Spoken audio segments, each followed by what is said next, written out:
प्रधानमंत्री जी हमारी राष्ट्रीय परिषद में आए हैं।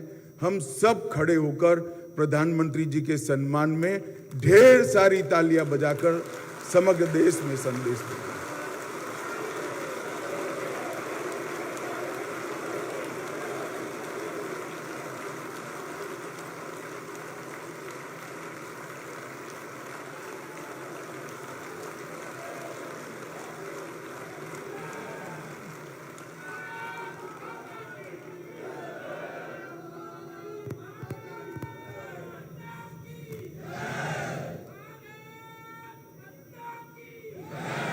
मित्रों,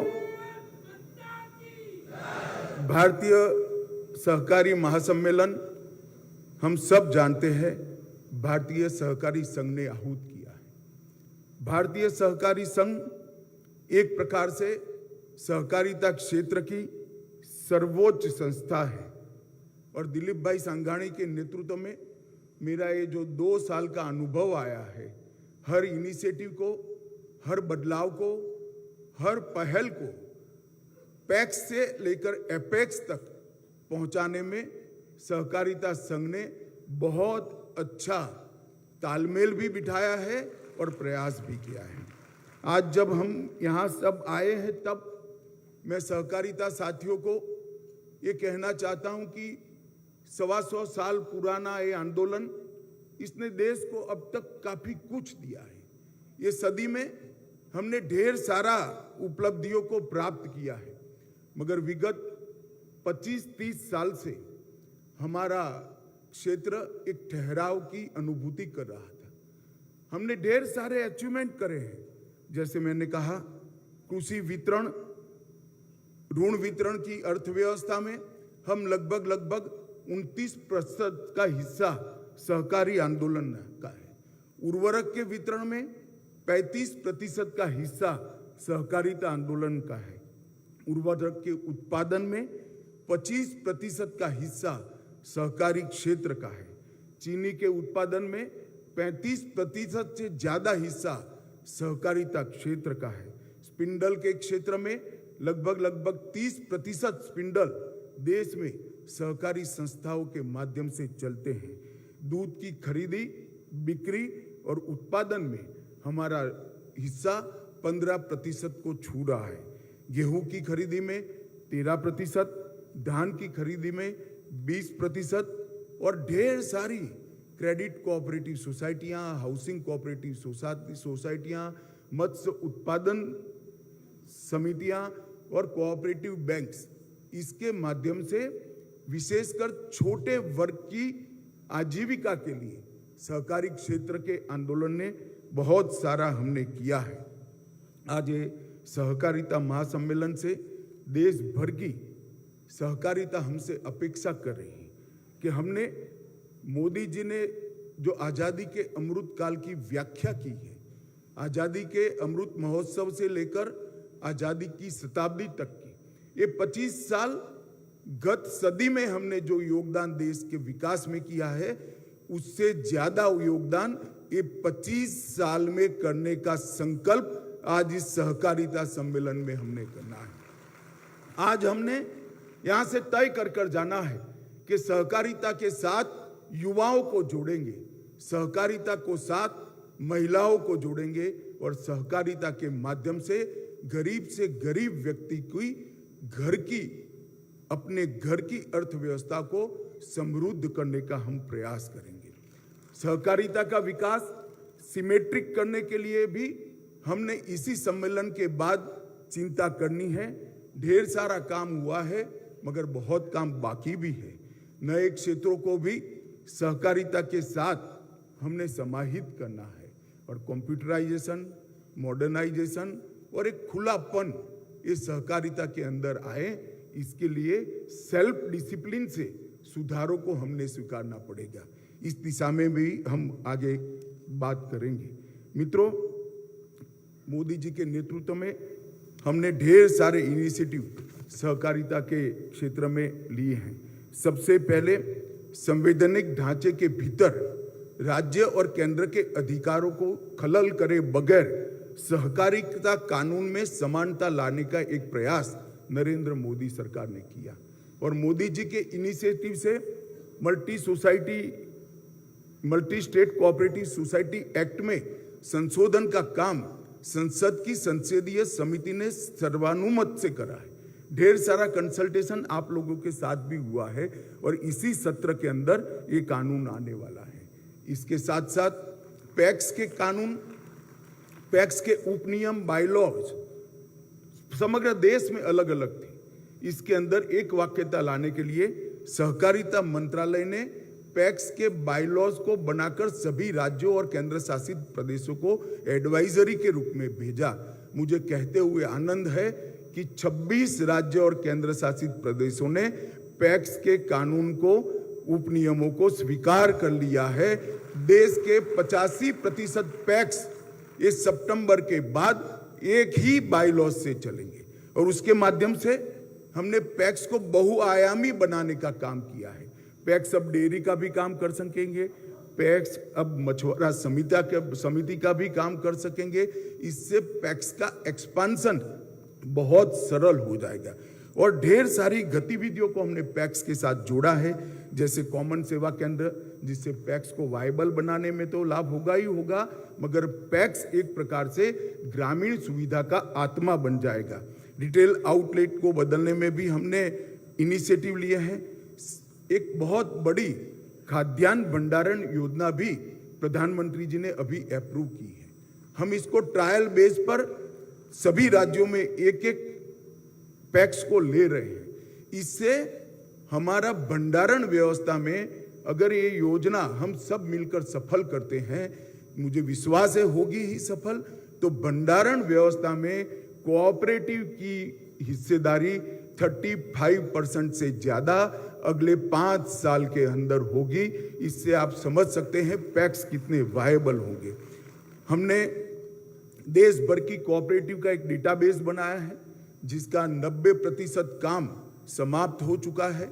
यहाँ भारतीय सहकारी संघ में बैठकर सहकारिता मंत्रालय में और किसी भी रजिस्ट्रार, स्टेट रजिस्ट्रार की ऑफिस में क्लिक करने मात्र से ही हर गांव के अंदर कितनी सहकारी संस्था हैं, हर तहसील के अंदर कितनी सहकारी संस्थाएं हैं, हर जिले में कितनी सहकारिता संस्था है, इसका एक मैप मिल जाएगा। इससे हम वैक्यूम को आइडेंटिफाई कर खाली जगहों की पहचान कर हम हमारे एक्सपांशन का काम करेंगे।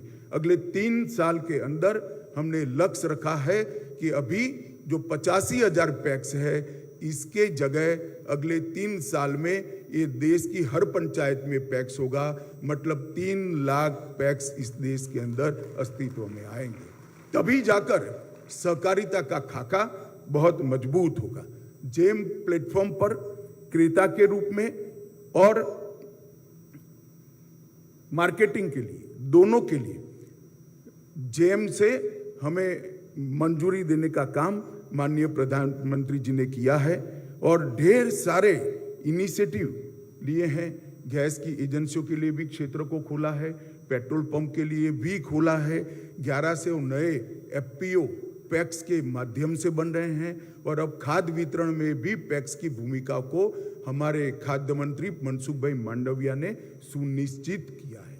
ढेर सारे इनिशिएटिव, सस्ती अनाज की दवाइयों की दुकानें जो प्रधानमंत्री जन आरोग्य केंद्र के माध्यम से होती है, वो भी अब पैक्स कर पाएंगे। ढेर सारे काम किए हैं।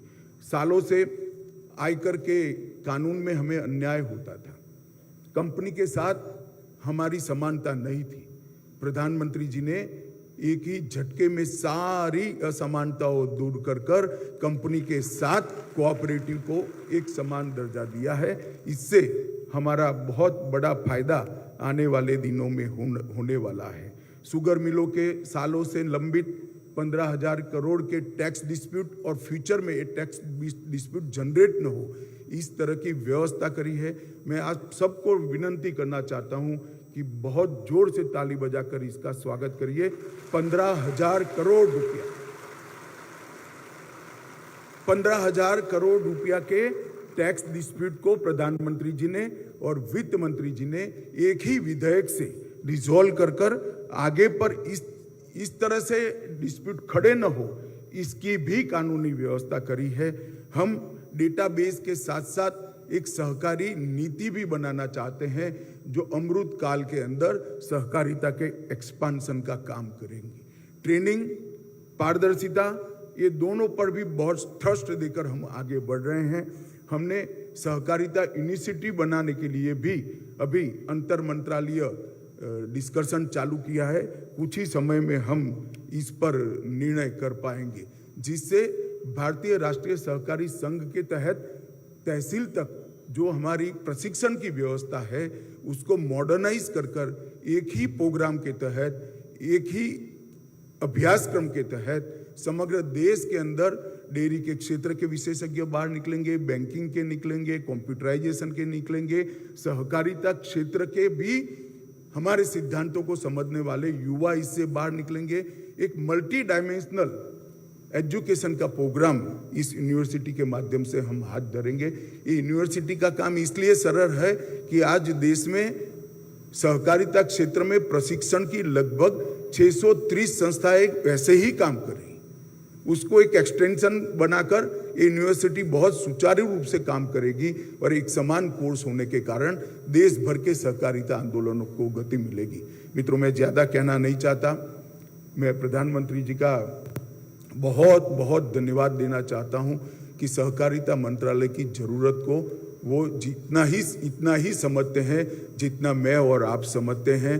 हर इनिशिएटिव को उनका आशीर्वाद प्राप्त होता है और मुझे विश्वास है कि मोदी जी की जो कल्पना है, हमारे प्रधानमंत्री की जो कल्पना है सहकार से समृद्धि की, हम देश की समृद्धि को तो बढ़ाएंगे ही बढ़ाएंगे। देश के जीडीपी में हमारे कंट्रीब्यूशन को भी बढ़ाएंगे, परंतु इसके साथ साथ जो नीचे का तबका है, जो गरीबी की रेखा के नीचे जीता था, जिसको मोदी जी ने अभी अभी ढेर सारी सुविधाएं दी है, अब वो अपनी बेसिक सुविधाओं की मशक्कत से बाहर निकला है। वो आशा के साथ अपनी नई पीढ़ी के सामने देख रहा है। उसके पास पूंजी नहीं है। इसकी छोटी छोटी पूंजी को एकत्रित कर कोऑपरेटिव से एक बड़ी पूंजी बनाकर उसको भी उद्यम के साथ जोड़ने का काम हम करेंगे, इसका मुझे भरोसा है। हर क्षेत्र में सहकारिता के एक्सपांशन के लिए आपके सहयोग की जरूरत है, मगर मैं फिर से एक बार आग्रह करना चाहूँगा कि हमने भी स्वयं शिस्त से पारदर्शिता और परिवर्तन को स्वीकारना पड़ेगा। ये कठिन जरूर है मगर असंभव नहीं है। अगर हम ये कर लेते हैं तो समग्र देश के सहकारिता आंदोलन को हम बड़ा बल देंगे और प्रधानमंत्री जी का जो कार्यकाल है वो सहकारिता का इतिहास में सुवर्ण अक्षरों से लिखा जाएगा, इसका मुझे विश्वास है। आप सभी का बहुत बहुत धन्यवाद। वंदे मातरम।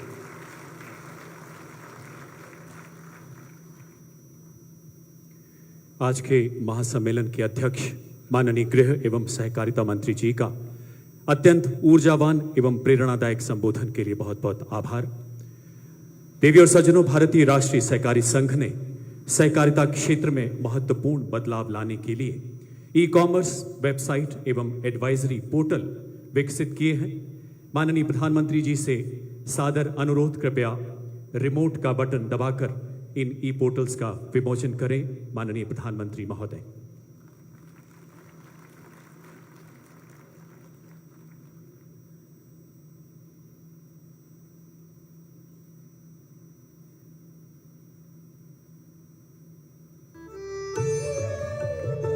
NCUI हाट पोर्टल केवल सहकारी समितियों के लिए विकसित किया जा रहा अपनी तरह का पहला ई कॉमर्स प्लेटफॉर्म है।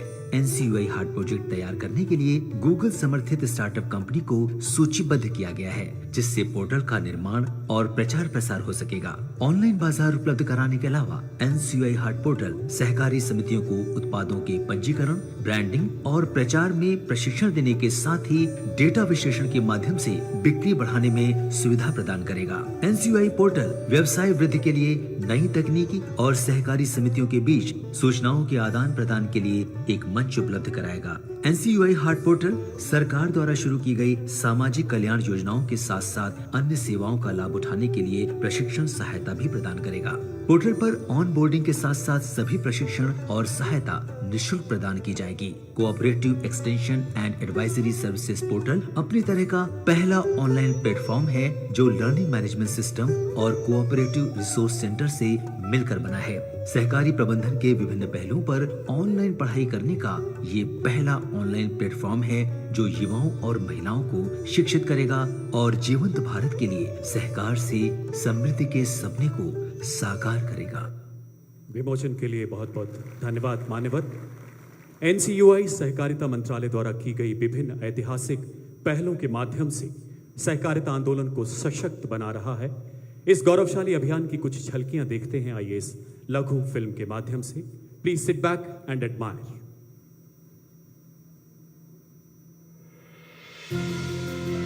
हमारे लिए बहुत अच्छा एक अवसर के रूप में एनसीयूआई के माध्यम से हमें मिला। हैंडमेड प्रोडक्ट्स के साथ साथ डिजिटल भी सिखाया जाता है। कोशिश कर रहे हैं जी थोड़ा थोड़ा आगे बढ़ने की। अभी थोड़ा सेटअप करा है, हमने जीवामृत बनाया है। 5000 लोग जुड़े हुए हैं। भारत का कोऑपरेटिव सेक्टर काफी पुराना है, वाइब्रेंट है। चाहे वो चीनी मिलें हो, खाद कारखाने हो, डेयरी हो, ऋण की व्यवस्था हो, अनाज की खरीद हो, कोऑपरेटिव सेक्टर की भागीदारी बहुत बड़ी है। हमारी सरकार ने इससे जुड़ा नया मंत्रालय भी बनाया है और उसका मूल कारण किसानों की ज्यादा से ज्यादा मदद करने का है। हमारी कोऑपरेटिव में एक वाइब्रेंट बिजनेस एंटिटी बनाने का बहुत स्कोप होता है। आपका लक्ष्य होना चाहिए कि कोऑपरेटिव को एक सफल बिजनेस एंटरप्राइज में कैसे बदलें। प्रधानमंत्री जी ने राह दिखाई और साल 2021 में सहकारिता मंत्रालय का गठन किया गया, जिससे सहकारिता आंदोलन को एक नई पहचान मिली। सहकारिता मंत्रालय ने सहकारी समितियों को पेशेवर और प्रतियोगी बनाने के लिए कुल 45 योजनाएं बनाई हैं और पैक्स को डेयरी, मत्स्य पालन, Jan Aushadhi, petrol pump, LPG जैसे क्षेत्रों में व्यवसाय शुरू करने के लिए सशक्त कर रही है। जब तक कोऑपरेटिव में बेसिक प्राइमरी सोसाइटी को मजबूत नहीं करते हैं, कोऑपरेटिव मजबूत नहीं होती। तो एक पैक्स आएगी जो कृषि में ऋण देने का काम करेगी। इसके बाद में ग्रामीण डेयरी आएगी जो उसके बाद में जिला डेयरी से जुड़ती है और फेडरेशन से जुड़ती है। उसके बाद में अर्बन कोऑपरेटिव बैंक्स आएंगे। सहकारिता मंत्रालय के सहकार से समृद्धि के संकल्प को पूरा करने का बीड़ा भारत की सहकारी आंदोलन की शीर्षस्थ संस्था एनसीयूआई यानी भारतीय राष्ट्रीय सहकारी संघ ने उठाया है। भारतीय राष्ट्रीय सहकारी संघ अपने 291 सदस्य संस्थाओं के माध्यम से देश के 8.5 लाख से ज्यादा सहकारी समितियों के शिक्षण और प्रशिक्षण के लिए काम करता है। पिछले 2 वर्षों में मंत्रालय द्वारा शुरू की गई नई गतिविधियों और उद्देश्यों को पूरा करने के लिए उद्यमिता विकास एवं सहकारिता केंद्र का गठन किया गया, जिसके तहत अगस्त 2021 में एनसीयूआई हाट की स्थापना की गई। एनसीयूआई ने अंतर्राष्ट्रीय एवं राष्ट्रीय स्तर की संस्थाओं जैसे German development corporation, art of living, HCL foundation, IIT Delhi, NIFT, Indian institute of military research IIMR के साथ साझेदारी की है, जिससे सहकारी समितियों को आधुनिक तकनीक एवं कारगर उत्पादन एवं व्यवसाय विकास की मजबूती प्रदान हो सके। साथ ही एनसीयूआई देश की प्रतिष्ठित निजी कंपनियों के CSR के तहत आर्थिक सहयोग से विश्व स्तर का कौशल विकास केंद्र नोएडा में स्थापित कर रहा है, जिससे सहकारी समिति के सदस्यों को अपनी आजीविका के नए तरीके सीखने का अवसर मिलेगा। सहकारी क्षेत्र के लिए देश का पहला ई-कॉमर्स प्लेटफॉर्म शुरू किया जा रहा है, जिससे सहकारी समितियों को ऑनलाइन बाजार के साथ साथ अब पोर्टल पर अपना व्यवसाय चलाने के लिए जरूरी प्रशिक्षण एवं ब्रांडिंग, पैकेजिंग और लॉजिस्टिक का सपोर्ट निःशुल्क उपलब्ध कराया जाएगा। एनसीयूआई देश के सहकारी बंधुओं को प्रशिक्षित करने के लिए cooperative extension and advisory services नाम का ऑनलाइन पोर्टल भी शुरू करने जा रहा है।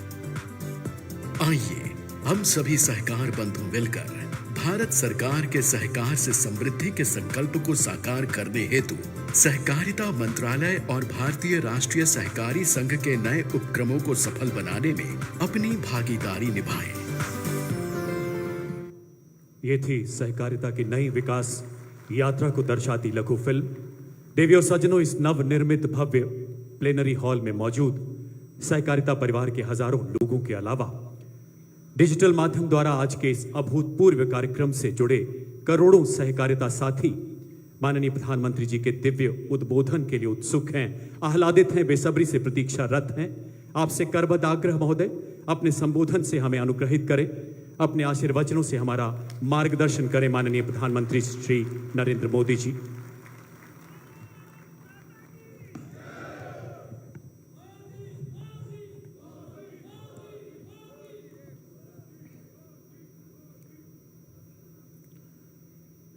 मंत्रिमंडल के मेरे सहयोगी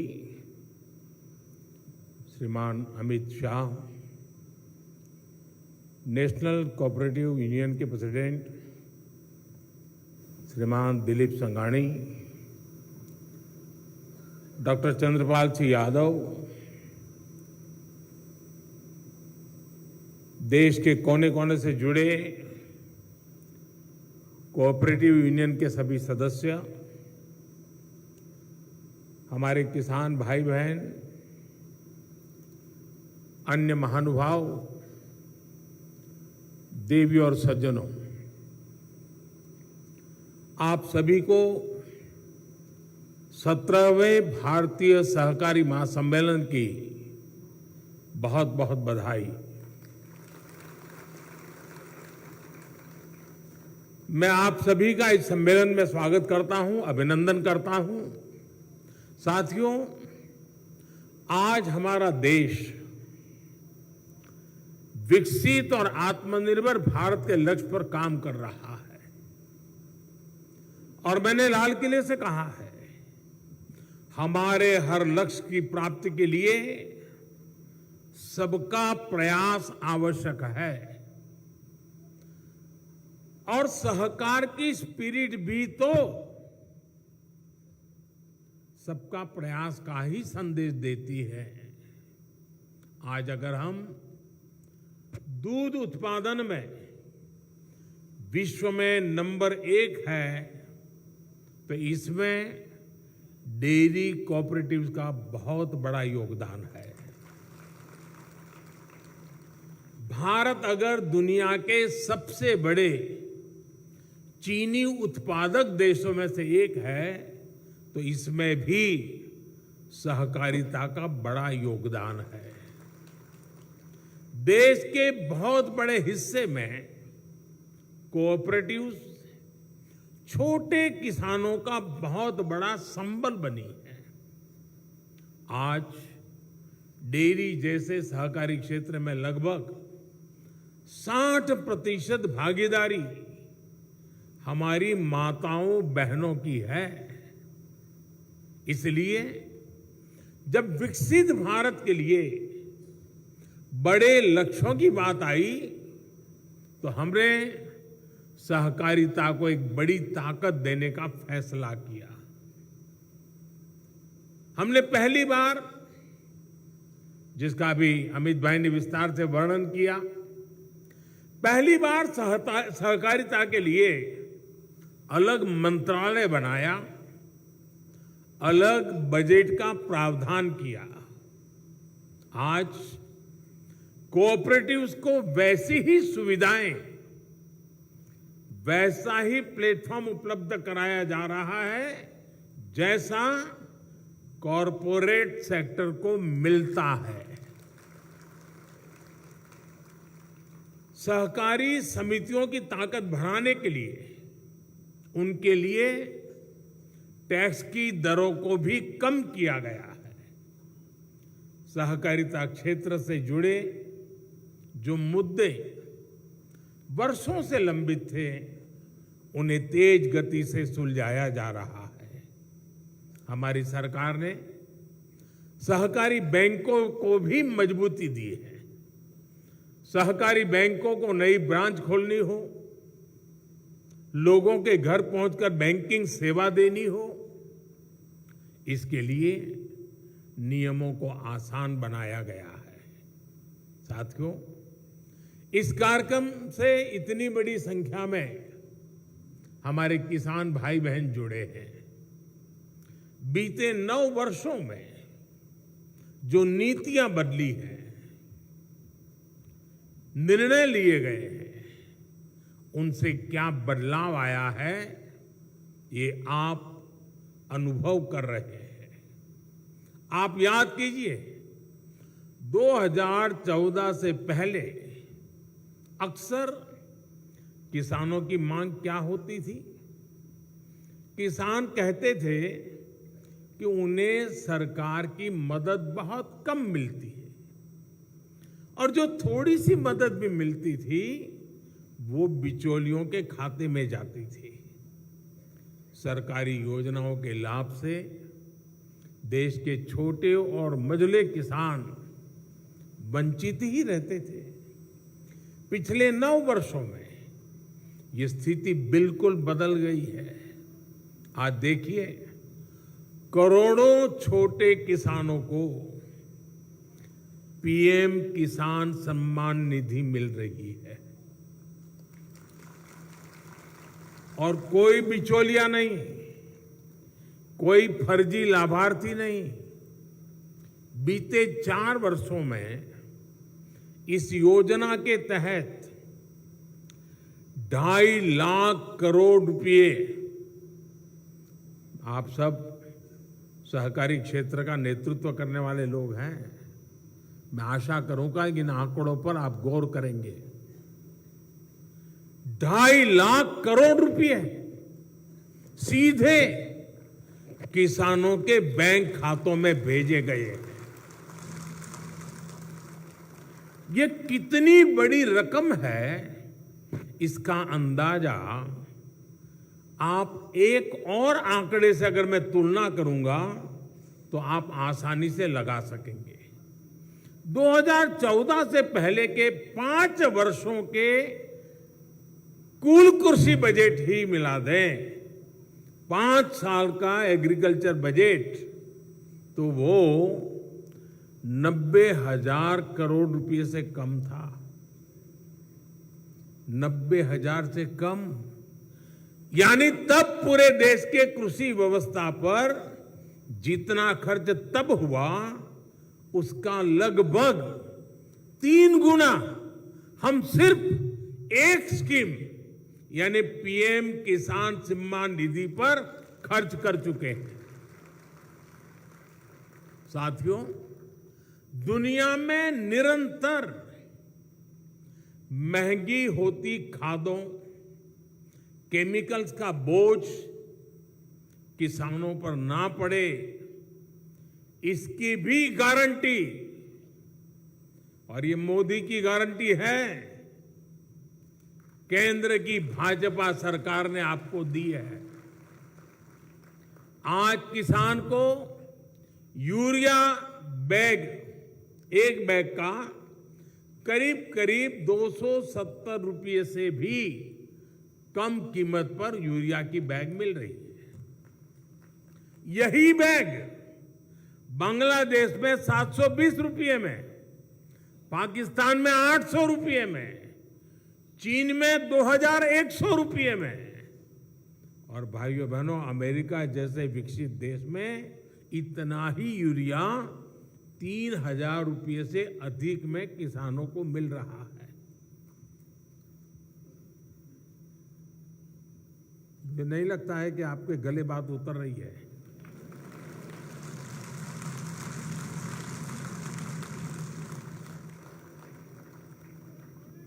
जब तक ये फर्क समझेंगे नहीं हम,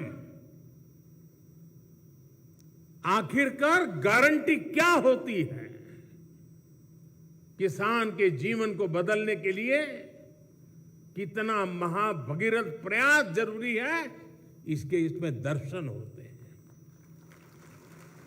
कुल मिलाकर अगर देखें तो बीते 9 वर्षों में सिर्फ फर्टिलाइजर सब्सिडी पर, सिर्फ सब्सिडी फर्टिलाइजर की मैं बात कर रहा हूं, भाजपा सरकार ने 10 लाख करोड़ से अधिक रुपए खर्च किए हैं। इससे बड़ी गारंटी क्या होती है भाई? साथियों, किसानों को उनकी फसल की उचित कीमत मिले, इसे लेकर हमारी सरकार शुरू से बहुत गंभीर रही है। पिछले 9 साल में एमएसपी को बढ़ाकर एमएसपी पर खरीदकर 15 लाख करोड़ रुपए से ज्यादा किसानों को दिए गए हैं। यानी हिसाब लगाएं तो हर वर्ष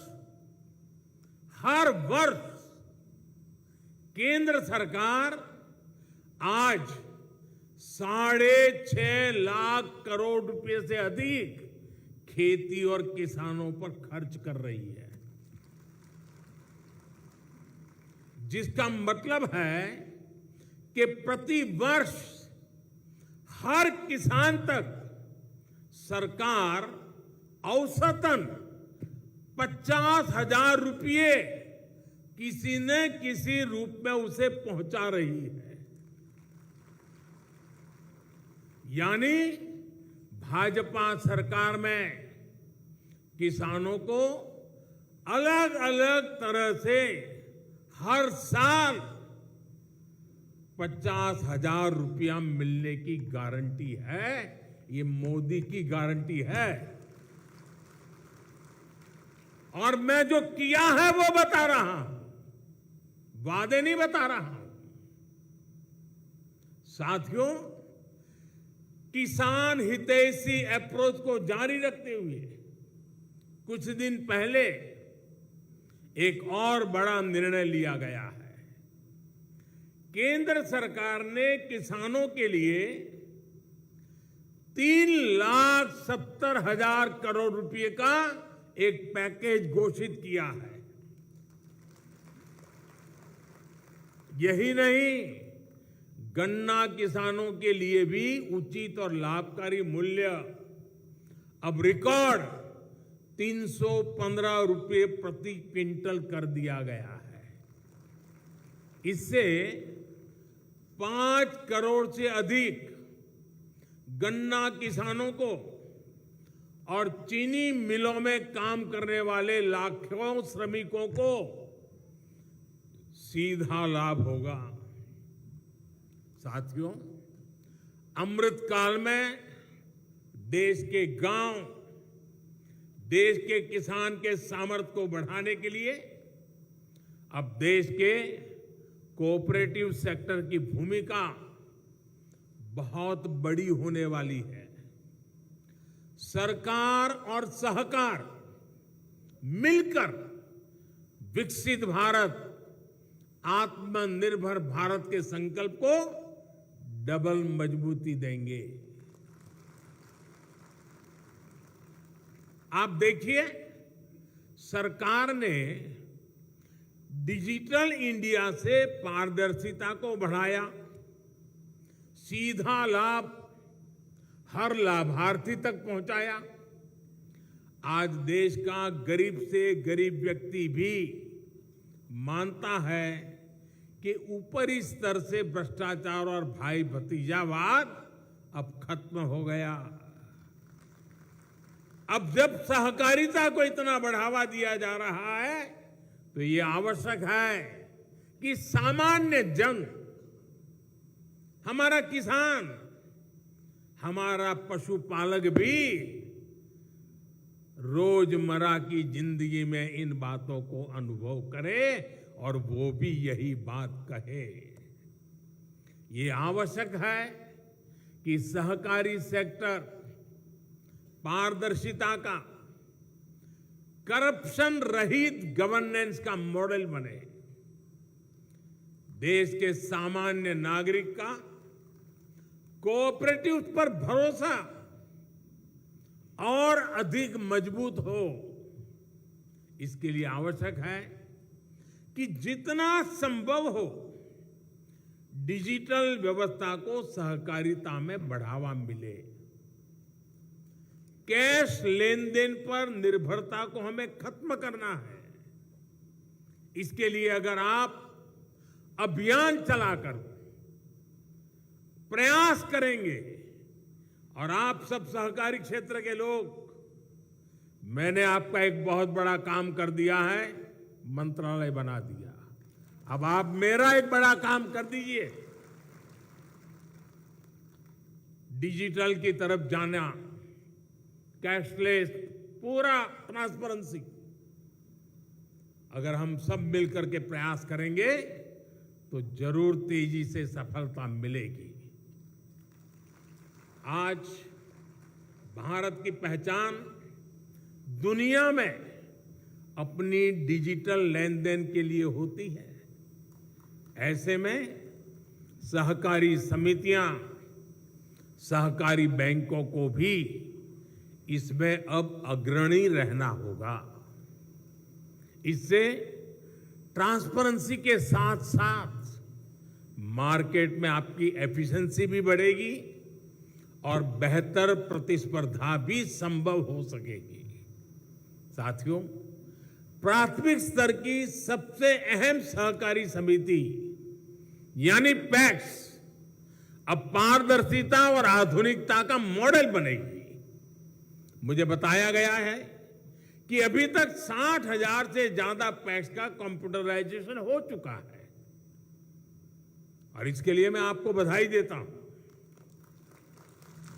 लेकिन बहुत आवश्यक है कि सहकारी समितियां भी अपना काम और बेहतर करें, टेक्नोलॉजी के प्रयोग पर बल दें। जब हर स्तर की सहकारी समितियां कोर बैंकिंग जैसी व्यवस्था अपनाएंगी, जब सदस्य ऑनलाइन ट्रांजैक्शन को 100% स्वीकार करेंगे, तो इसका देश को बहुत बड़ा लाभ होगा। साथियों, आज आप ये भी देख रहे हैं कि भारत का निर्यात, एक्सपोर्ट लगातार नए रिकॉर्ड बना रहा है। मेक इन इंडिया की चर्चा भी आज पूरी दुनिया में हो रही है। ऐसे में आज सरकार का प्रयास है कि सहकारिता भी इस क्षेत्र में अपना योगदान बढ़ाए। इसी उद्देश्य के साथ आज हम मैन्युफैक्चरिंग से जुड़ी सहकारी समितियों को विशेष रूप से प्रोत्साहित कर रहे हैं। उनके लिए टैक्स को भी अब बहुत कम किया गया है। सहकारिता सेक्टर निर्यात बढ़ाने में भी बड़ी भूमिका निभा रहा है। डेयरी सेक्टर में हमारे कोऑपरेटिव बहुत शानदार काम कर रहे हैं। मिल्क पाउडर, बटर और घी आज बड़ी मात्रा में एक्सपोर्ट हो रहा है। अब तो शायद हनी में भी प्रवेश कर रहे हैं। हमारे गांव देहात में सामर्थ्य की कमी नहीं है, बल्कि संकल्पबद्ध होकर हमें आगे बढ़ना है। आज आप देखिए, भारत के मोटे अनाज, मिलेट्स, मोटे अनाज जिसकी पहचान दुनिया में बन गई है, श्री अन्न, ये श्री अन्न लेकर के उसकी भी चर्चा बहुत बढ़ रही है। इसके लिए विश्व में एक नया बाजार तैयार हो रहा है। और मैं तो अभी अमेरिका गया था, तो राष्ट्रपति जी ने जो भोज रखा था उसमें भी ये मोटे अनाज को श्री अन्न की वैरायटी रखी थी। भारत सरकार की पहल के कारण पूरी दुनिया में इस वर्ष को इंटरनेशनल मिलेट्स ईयर के रूप में मनाया जा रहा है। क्या आप जैसे सहकारिता के साथी देश के श्री अन्न को विश्व बाजार तक पहुंचाने के लिए प्रयास नहीं कर सकते? और इससे छोटे किसानों को आय का एक बड़ा साधन मिल जाएगा। इससे पोषक खान पान की एक नई परंपरा शुरू होगी। आप जरूर इस दिशा में प्रयास कीजिए और सरकार के प्रयासों को आगे बढ़ाइए। साथियों, बीते वर्षों में हमने दिखाया है कि जब इच्छा शक्ति हो तो बड़ी से बड़ी चुनौती को भी चुनौती दी जा सकती है। जैसे मैं आपसे गन्ना कोऑपरेटिव्स की बात करूंगा। एक समय था जब किसानों को गन्ने की कीमत भी कम मिलती थी और पैसा भी कई कई सालों तक फंसा रहता था। गन्ने का उत्पादन ज्यादा हो जाए तो भी किसान दिक्कत में, और गन्ने का उत्पादन कम हो तो भी किसान की परेशानी बढ़ती थी। ऐसे में गन्ना किसानों का कोऑपरेटिव्स पर भरोसा ही समाप्त हो रहा था। हमने इस समस्या के स्थायी समाधान पर फोकस किया। हमने गन्ना किसानों के पुराने भुगतान को चुकाने के लिए चीनी मिलों को 20,000 करोड़ रुपए का पैकेज दिया। हमने गन्ने से इथेनॉल बनाने और पेट्रोल में इथेनॉल की ब्लेंडिंग पर जोर दिया। आप कल्पना कर सकते हैं, बीते 9 साल में 70,000 करोड़ रुपए का इथेनॉल चीनी मिलों से खरीदा गया है। 70,000। इससे चीनी मिलों को, गन्ना किसानों को समय पर भुगतान करने में मदद मिली है। पहले गन्ने के ज्यादा दाम देने वाले पर जो टैक्स लगा करता था उसे भी हमारी सरकार ने खत्म कर दिया है। टैक्स से जुड़ी जो दशकों पुरानी समस्याएं थी उसे भी हमने सुलझाया है। इस बजट में भी 10,000 करोड़ रुपए की विशेष मदद सहकारी चीनी मिलों को पुराना क्लेम सेटल करने के लिए दी गई है। ये सारे प्रयास शुगर केन सेक्टर में स्थायी बदलाव ला रहे हैं। इस सेक्टर की कोऑपरेटिव्स को मजबूत कर रहे हैं। साथियों, एक तरफ हमें निर्यात को बढ़ाना है तो वहीं दूसरी तरफ आयात पर अपनी निर्भरता को निरंतर कम करना है। हम अक्सर कहते हैं कि भारत अनाज में आत्मनिर्भर है, लेकिन सच्चाई क्या है? केवल गेहूं, धान और चीनी में आत्मनिर्भरता काफी नहीं है। जब हम खाद्य सुरक्षा की बात करते हैं तो ये सिर्फ आटे और चावल तक सीमित नहीं रहे। मैं आपको कुछ बातें याद दिलाना चाहता हूं। खाने के तेल का आयात हो, दाल का आयात हो, मछली के चारे का आयात हो, फूड सेक्टर में प्रोसेस और अन्य उत्पादों का आयात हो, इस पर हम हर वर्ष, आप चौंक जाएंगे, मेरे किसान भाई बहनों को जगाइए, हर वर्ष 2 से 2.5 लाख करोड़ रुपया हम खर्च करते हैं, जो पैसा विदेश जाता है। यानी ये पैसा विदेश भेजना पड़ता है।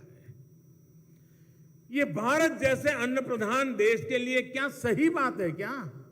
इतने बड़े होनहार सहकारी क्षेत्र का नेतृत्व मेरे सामने बैठा है, तो मैं स्वाभाविक रूप से आपसे अपेक्षा करता हूं कि हमें क्रांति की दिशा में जाना पड़ेगा। क्या ये पैसा भारत के किसानों के जेब में जाना चाहिए कि नहीं जाना चाहिए? क्यों विदेश जाना चाहिए? साथियों, हम ये समझ सकते हैं कि हमारे पास तेल के बड़े कुएं नहीं है। हमें पेट्रोल डीजल बाहर से मंगाना पड़ता है, वो हमारी मजबूरी है।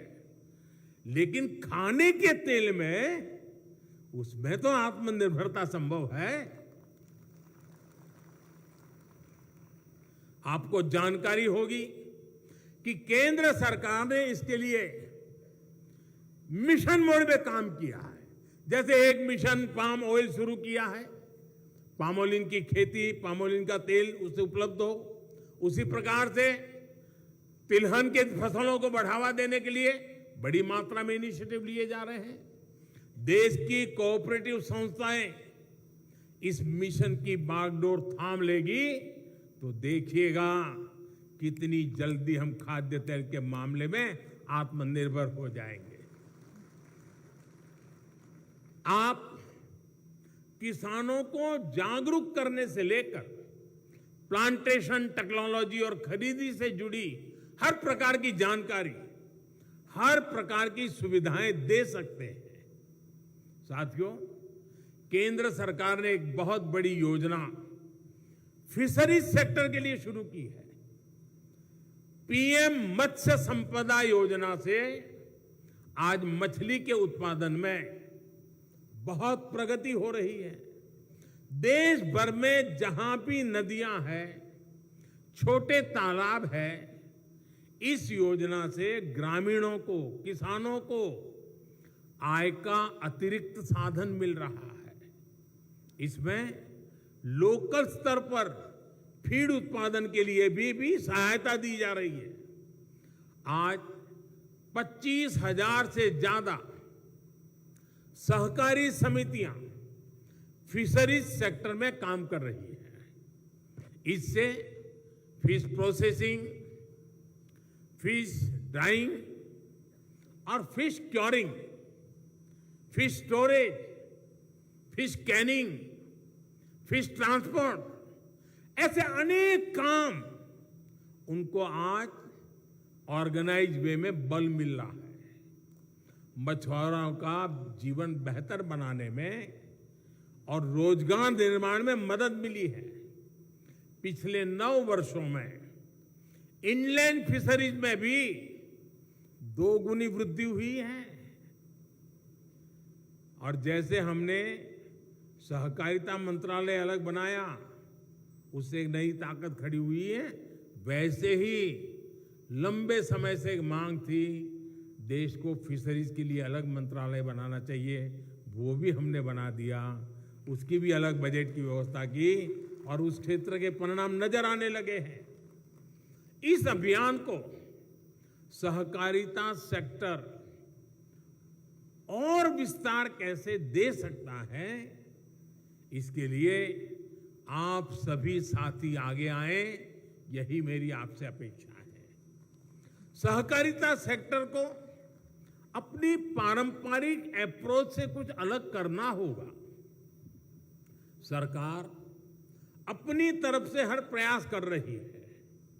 अब मछली पालन जैसे अनेक नए सेक्टर्स में भी पैक्स की भूमिका बढ़ रही है।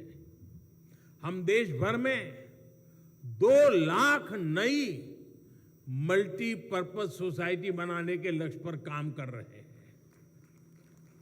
और जैसा अमित भाई ने कहा, अब सब पंचायतों में जाएंगे तो यह आंकड़ा और आगे बढ़ेगा। इससे उन गांवों, उन पंचायतों में भी सहकारिता का सामर्थ्य पहुंचेगा जहां अभी ये व्यवस्था नहीं है।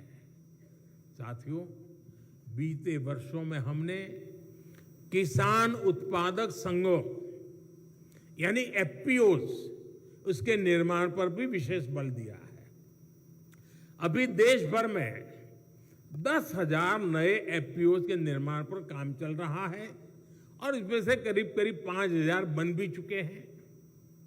ये एफपीओ छोटे किसानों को बड़ी ताकत देने वाले हैं। ये छोटे किसानों को मार्केट में बड़ी फोर्स बनाने के माध्यम है। बीज से लेकर बाजार तक हर व्यवस्था को छोटा किसान कैसे अपने पक्ष में खड़ा कर सकता है, कैसे बाजार की ताकत को चुनौती दे सकता है, ये उसका अभियान है। सरकार ने पैक्स के द्वारा भी एफपीओ बनाने का निर्णय लिया है। इसलिए सहकारी समितियों के लिए इस क्षेत्र में अपार संभावनाएं हैं। साथियों, कोऑपरेटिव सेक्टर किसान की आय बढ़ाने वाले दूसरे माध्यमों को लेकर सरकार के प्रयासों को भी ताकत दे सकते हैं। शहद का उत्पादन हो, ऑर्गेनिक फूड हो, खेत की मेड़ पर सोलर पैनल लगाकर अन्नदाता ऊर्जादाता बनाने का अभियान हो, बिजली पैदा करने का अभियान हो, सॉइल की टेस्टिंग हो, सहकारिता सेक्टर का सहयोग बहुत आवश्यक है। साथियों, आज केमिकल मुक्त खेती, नेचुरल फार्मिंग सरकार की प्राथमिकता है और मैं अभी दिल्ली की उन 2 बेटियों को बधाई देता हूं कि उन्होंने अपने दिल को झकझोर दिया। धरती मां पुकार पुकार करके कह रही है कि मुझे मत मारो। बहुत उत्तम तरीके से नाट्य मंचन के द्वारा उन्होंने हमें जगाने का प्रयास किया है। मैं तो चाहता हूं हर कोऑपरेटिव संस्था इस प्रकार की एक टोली तैयार करे, जो टोली हर गांव में इस प्रकार से मंचन करे, लोगों को जगाए। हाल में ही एक बहुत बड़ी योजना पीएम प्रमाण को स्वीकृति दी गई है। पीएम प्रणाम। लक्ष्य ये कि ज्यादा से ज्यादा किसान केमिकल मुक्त खेती अपनाएं। इसके तहत वैकल्पिक खादों, ऑर्गेनिक खाद के उत्पादन पर बल दिया जाएगा। इससे मिट्टी भी सुरक्षित होगी और किसानों की लागत भी कम होगी। इसमें सहकारिता से जुड़े संगठनों का योगदान बहुत अहम है। मेरा सभी सहकारी संगठनों से आग्रह है कि इस अभियान के साथ ज्यादा से ज्यादा जुड़िए। आप तय कर सकते हैं कि अपने जिले के 5 गांवों को केमिकल मुक्त खेती के लिए 100% हम करके रहेंगे। 5 गांव, और उन 5 गांवों में किसी भी खेत में 1 ग्राम भी केमिकल का प्रयोग नहीं होगा, ये हम सुनिश्चित कर सकते हैं। इससे पूरे जिले में इसको लेकर जागरूकता बढ़ेगी, सबका प्रयास बढ़ेगा। साथियों, एक और मिशन है जो केमिकल मुक्त खेती और अतिरिक्त आय दोनों सुनिश्चित कर रहा है। ये है गोबर धन योजना। इसके तहत देश भर में वेस्ट से वेल्थ बनाने का काम किया जा रहा है। गोबर से, कचरे से बिजली और जैविक खाद बनाने का यह बहुत बड़ा माध्यम बनता जा रहा है। सरकार ऐसे प्लांट्स का एक बहुत बड़ा नेटवर्क तैयार कर रही है। देश में अनेक बड़ी बड़ी कंपनियों ने 50 से ज्यादा बायोगैस प्लांट तैयार किए हैं। गोवर्धन प्लांट्स के लिए सहकारी समितियों को भी आगे आने की आवश्यकता है। इससे पशुपालकों को तो लाभ होगा ही, जिन पशुओं को सड़कों पर छोड़ दिया गया है उनका भी सदुपयोग हो पाएगा। साथियों, आप सभी डेयरी सेक्टर में, पशुपालन के सेक्टर में बहुत व्यापक रूप से काम करते हैं। बहुत बड़ी संख्या में पशुपालक सहकारिता आंदोलन से जुड़े हैं। आप सभी जानते हैं कि पशुओं की बीमारी एक पशुपालक को कितने बड़े संकट में डाल सकती है। लंबे समय तक फूट एंड माउथ डिसीज, मुंह पका और खुरपका, हमारे पशुओं के लिए बहुत बड़े पीड़ा का कारण रही है।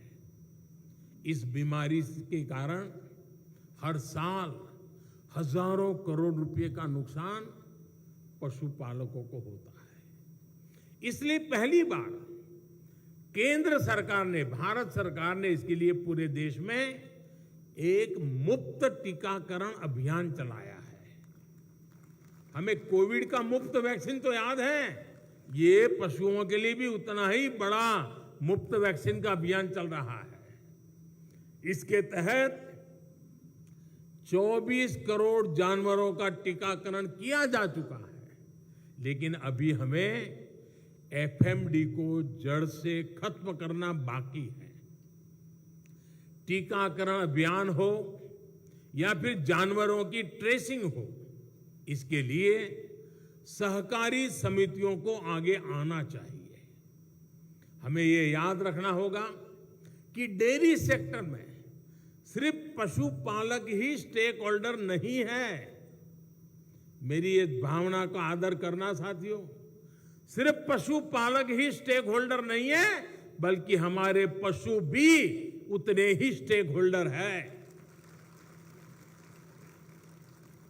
इसलिए इसे अपना दायित्व समझकर हमें योगदान देना चाहिए। साथियों, सरकार के जितने भी मिशन हैं, उनको सफल बनाने में सहकारिता के सामर्थ्य में मुझे कोई संदेह नहीं है। और मैं जिस राज्य से आता हूं, वहां की मैंने सहकारिता की ताकत को देखा है। सहकारिता ने आजादी के आंदोलन में भी बहुत महत्वपूर्ण भूमिका निभाई है। इसलिए एक और बड़े काम से जुड़ने का आग्रह से मैं खुद को रोक नहीं पा रहा। मैंने आह्वान किया है कि आजादी के 75 वर्ष के अवसर पर हर जिले में 75 अमृत सरोवर बनाएं। एक वर्ष से भी कम समय में करीब करीब 60,000 अमृत सरोवर देश भर में बनाए जा चुके हैं।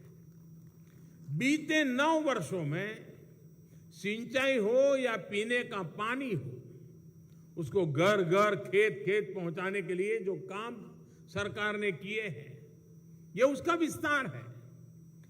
ये पानी के स्रोत बढ़ाने का रास्ता है, ताकि किसानों को, हमारे पशुओं को पानी की कमी ना आए। इसलिए सहकारी सेक्टर से जुड़े साथियों को भी इस पावन अभियान से जरूर जुड़ना चाहिए।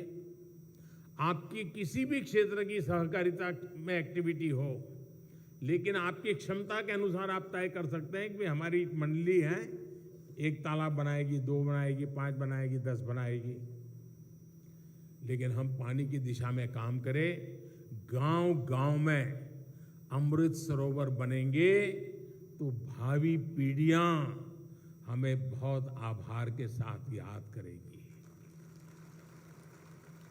आज जो हमें पानी उपलब्ध हो रहा है ना, वो हमारे पूर्वजों के प्रयासों का परिणाम है। हमें हमारी भावी संतानों के लिए, उनके लिए भी हमें कुछ छोड़ के जाना है। पानी से जुड़ा ही एक और अभियान पर ड्रॉप मोर क्रॉप का है। स्मार्ट सिंचाई को हमारा किसान कैसे अपनाए, इसके लिए जागरूकता बहुत आवश्यक है। ज्यादा पानी ज्यादा फसल की गारंटी नहीं है। माइक्रो इरिगेशन का कैसे गांव-गांव तक विस्तार हो, इसके लिए सहकारी समितियों को अपनी भूमिका का भी विस्तार करना होगा। केंद्र सरकार इसके लिए बहुत मदद दे रही है, बहुत प्रोत्साहन दे रही है। साथियों, एक प्रमुख विषय है भंडारण का भी। अमित भाई ने उसका काफी वर्णन किया है। अनाज के भंडारण की सुविधा की कमी से लंबे समय तक हमारी खाद्य सुरक्षा का और हमारे किसानों का बहुत नुकसान हुआ है। आज भारत में हम जितना अनाज पैदा करते हैं, उसका 50% से भी कम हम स्टोर कर सकते हैं। अब केंद्र सरकार दुनिया की सबसे बड़ी भंडारण योजना लेकर आई है। बीते अनेक दशकों में देश में लंबे अरसे तक जो भी काम, उसका परिणाम क्या हुआ? करीब करीब 1400 लाख टन से अधिक की भंडारण क्षमता हमारे पास है। आने वाले 5 वर्ष में इसका 50% यानी लगभग 700 लाख टन की नई भंडारण क्षमता बनाने का हमारा संकल्प है। ये निश्चित रूप से बहुत बड़ा काम है जो देश के किसानों का सामर्थ्य बढ़ाएगा, गांवों में नए रोजगार बनाएगा। गांवों में खेती से जुड़े इंफ्रास्ट्रक्चर के लिए पहली बार 1 लाख करोड़ रुपए का स्पेशल फंड भी हमारी सरकार ने बनाया है। मुझे बताया गया है कि इसके तहत बीते 3 वर्षों में 40,000 करोड़ रुपए का निवेश हो चुका है। इसमें बहुत बड़ा हिस्सा सहकारी समितियों का है, पैक्स का है। फार्म गेट इंफ्रास्ट्रक्चर के निर्माण में, कोल्ड स्टोरेज जैसी व्यवस्थाओं के निर्माण में सहकारी सेक्टर को और अधिक प्रयास करने की आवश्यकता है। साथियों, मुझे विश्वास है नए भारत में सहकारिता देश की आर्थिक धारा का सशक्त माध्यम बनेगी। हमें ऐसे गांवों के निर्माण की तरफ भी बढ़ना है जो सहकारिता के मॉडल पर चलकर आत्मनिर्भर बनेंगे। इस ट्रांसफॉर्मेशन को और बेहतर कैसे किया जा सकता है, इस पर आपकी चर्चा बहुत अहम सिद्ध होगी। कोऑपरेटिव्स में भी कोऑपरेशन को और बेहतर कैसे बनाएं, आप इस पर भी जरूर चर्चा करिए। कोऑपरेटिव्स को राजनीति के बजाय समाज नीति और राष्ट्र नीति का वाहक बनना चाहिए। मुझे विश्वास है आपके सुझाव देश में सहकार आंदोलन को और मजबूती देंगे, विकसित भारत के लक्ष्य की प्राप्ति में मदद करेंगे। एक बार फिर आप सबके बीच आने का अवसर मिला, आनंद हुआ। मेरी तरफ से भी आपको बहुत बहुत शुभकामनाएं देता हूं। धन्यवाद।